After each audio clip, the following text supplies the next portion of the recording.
أهلا بيكم في فيديو جديد، يا رب تكونوا بخير.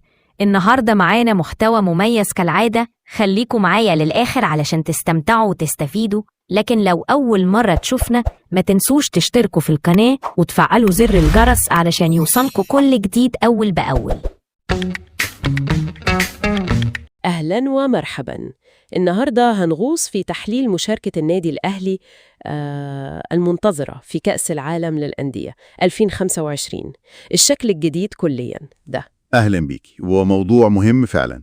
البطولة دي بالذات في أمريكا 32 فريق لأول مرة، يعني نقلة تانية خالص. بالظبط. بناءً على تحليل شفناه، عايزين نشوف تفاصيل التجربة دي وتحدياتها للأهلي. تمام.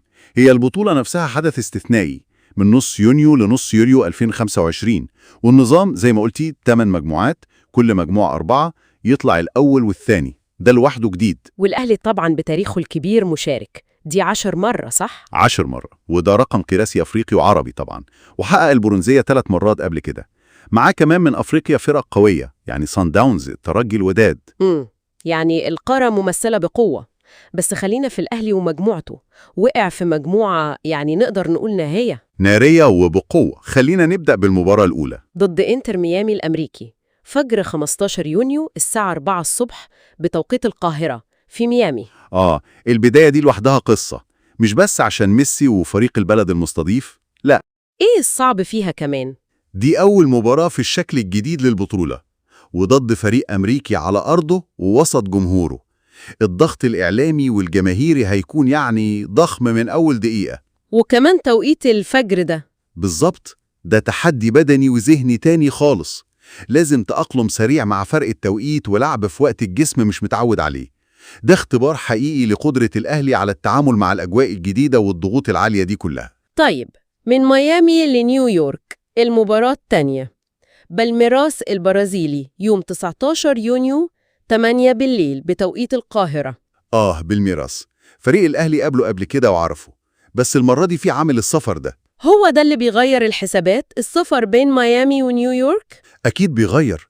دي مش مجرد رحلة، دي رحلة طيران، تغيير فندق، إرهاق، فترة استشفاء أقل بين الماتشين.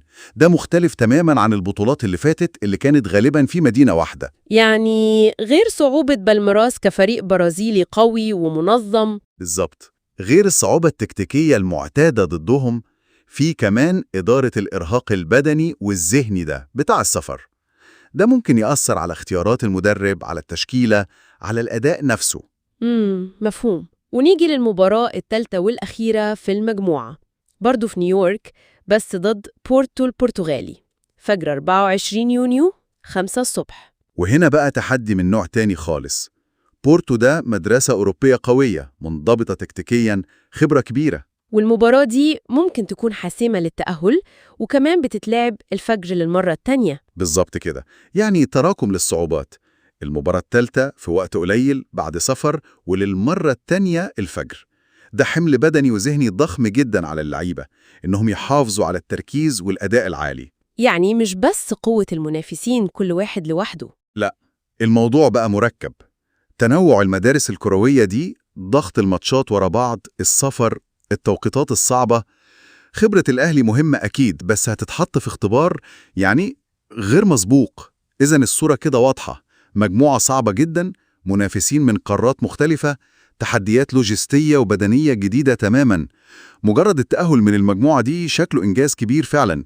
وهنا بقى النقطة المهمة اللي ممكن نفكر فيها، في ظل الشكل الجديد ده والمنافسة الشديدة دي والتحديات دي كلها، ومع الأخذ في الاعتبار تاريخ الأهلي الكبير وطموحات جماهيره اللي دايما عالية.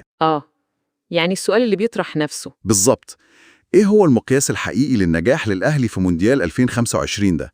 هل مجرد تجاوز دور المجموعات في الظروف دي كلها يعتبر إنجاز كافي ومنطقي، ولا طموح الأهلي لازم يفضل أبعد من كده حتى مع الصعوبات الجديدة دي؟